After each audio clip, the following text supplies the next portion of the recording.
Griswold, Iowa, which is kind of south of Des Moines, during an ice storm. It was on a farm outside of Griswold. The body's in decent shape. The engine compartment never been gone through, and I always wanted to pull the engine transmission out, redo all of the engine compartment and everything. The older I get, the less I get done. So it was put away running.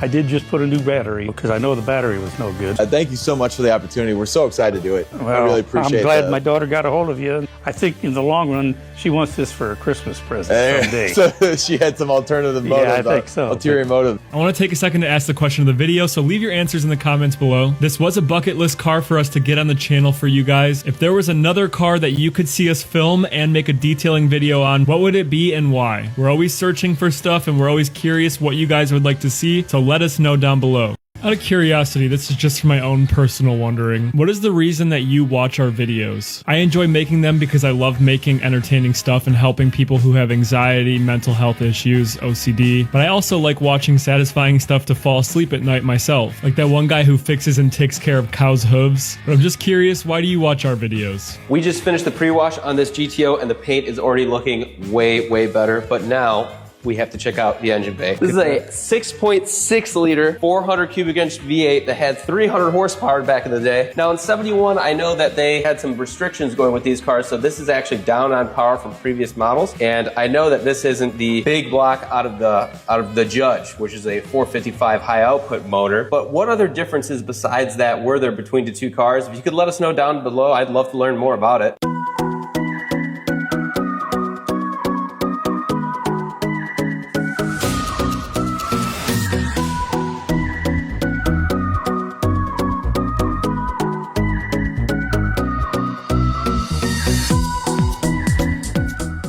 All right, so now that the vehicle's all washed, we're gonna go ahead and we're going to remove the iron. In this case, I'm not gonna use our iron remover yet. I just wanna show you guys what the Claimant actually does on its own. I'm gonna try and get my microphone really close so you can hear kind of the grittiness. It almost sounds like sandpaper. What this is gonna do is gonna pick up all that sediment and hopefully make it sound a lot smoother and remove all of that sediment. That way, I'm not polishing it back into the vehicle's paint. And do the same exact test, and it should sound much more smooth. And yes, claying the car does scratch the paint. It does mar the paint. That's the inevitable. Unfortunately, you're not gonna get around that. But in this case, I'm going to be polishing this car. So it's a necessary step in order to make sure that I have the cleanest paint to polish. This car is gonna end up looking brand new. And another spot that I love to use our iron kryptonite on is when metal or chrome has rust on it. I'll spray it on, let it sit for a couple seconds, then start using steel wool to remove it. And then I'll come back with some metal polish and work that in, followed by some isopropyl alcohol to remove all the residue, and it leaves a really, really nice clean finish. All right, Mike, tell me about the interior of this car. That's how you're gonna start it? All right, on the interior of this GTO, it is an interesting place to be. I've never sat so low in a car with a dashboard so high. Now, I am a little bit shorter, but I do feel like my line of sight is pretty blocked by this humongous dashboard, which sadly does have a crack in it. That usually happens. But besides that, I actually really like the layout, and I especially like the GTO logo on this car right on the door. As you can see, I think that's called metal brushing. You can correct me in the comments if I'm wrong about that, but I really like that little brushing look.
All right, now it's time to polish the Pontiac GTO, and I could not be more excited to be working on a vehicle with such nice paint. But my first impression is that there's not much oxidation, which is great. So my goal is going to be to compound some of the more difficult problem areas to remove those scratches, and then I'll finish up with a one-step polish to really make that color pop. I'm very, very excited to get my hands on this one because the end result is going to be awesome. All right, now it's time to deodorize the car. And for that, we are going to be using a chlorine tablet that we're going to drop in this plastic cup of water. What's going to happen is it's going to bubble and gurgle, and it's going to release chlorine dioxide, which will help purify the air and remove any of that nasty mildew smell that is left. Once we finish with that, we will go ahead and use an ozone machine to kill any of the bacteria or mold that's left in the car, and it should be smelling pretty fresh when we're all done.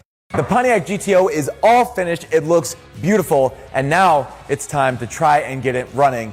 So we're gonna see if there's any gas in there. I think we're dry. That's a good thing, right? First thing we're gonna do is come over here, check the oil. Look at that, we got some oil. A little bit dark, but that's all right for right now. You want to try and crank it? Yes, sir. Is it in park? It is.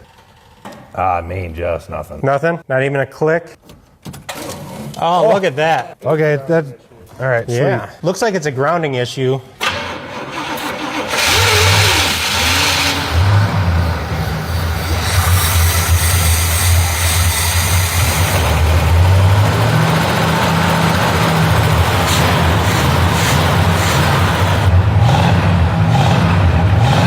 All right, guys, you just saw that car start after sitting for, 12 years? That makes our video as exciting as possible for us when we get to see the cars that we work on actually run like that. And if you like this, please give it a thumbs up. If you want to see more videos like this, hit subscribe. And then buy their products if you haven't already. I mean, come on.